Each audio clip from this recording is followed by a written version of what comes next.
بسم اللہ الرحمن الرحیم۔ تمام دیکھنے اور سننے والوں کو السلام علیکم۔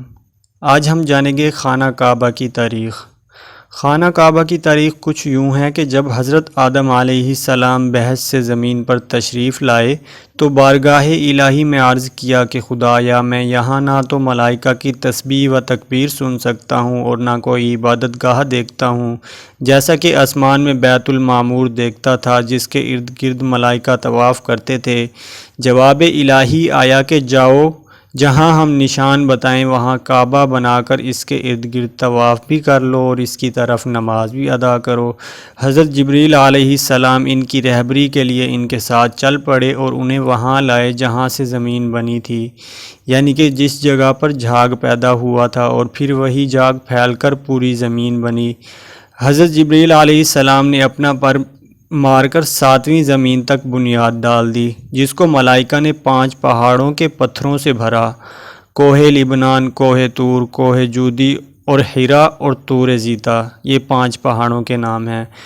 بنیاد بھر کر نشان کے لیے چاروں طرف کی دیواریں اٹھا دی۔ اس طرف آدم علیہ السلام نماز پڑھتے رہے اور اس کا طواف بھی کرتے رہے۔ طوفان نوحی تک کعبہ اسی حالت میں رہا۔ اس وقت وہ عمارت تو آسمان پر اٹھا لی گئی اور یہ کعبہ کی جگہ اونچی ٹیلے کی طرح رہ گئی، مگر لوگ پھر بھی برکت کے لیے یہاں آتے تھے اور آ کر دعائیں مانگتے تھے۔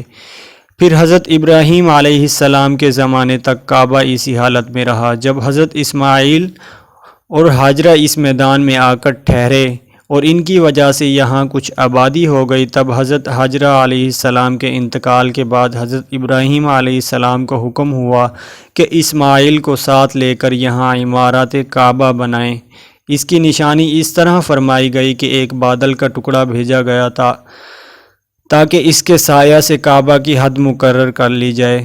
حضرت جبریل علیہ السلام نے اس سایہ کی مقدار خط کھینچا اور ابراہیم علیہ السلام نے اس خط پر زمین یہاں تک کھودی کہ بنیاد آدم نمودار ہو گئی اور اس بنیاد پر عمارت بنائی۔ اس کی بلندی 9 ہاتھ اور رکن اسود سے رکن شامی تک کی دیوار 33 ہاتھ اور رکن شامی سے رکن مغربی تک کی دیوار 22 ہاتھ اور رکن مغربی سے رکن یمانی تک 31 ہاتھ، رکن یمانی سے پھر رکن اسود تک 20 ہاتھ۔